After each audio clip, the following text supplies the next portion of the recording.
துரோகியாய் விலகியே தூரமாய் நின்றேன்.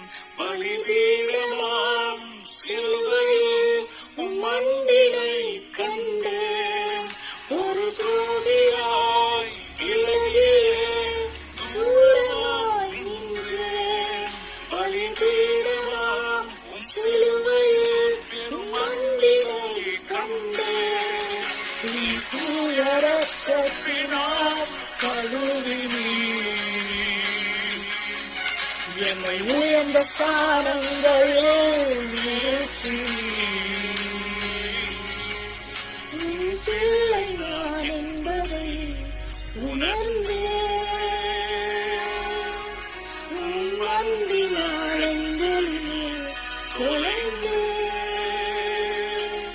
உமக்கே ஆராதனை, அன்பின் ஆராதனை. உமக்கே ஆராதனை.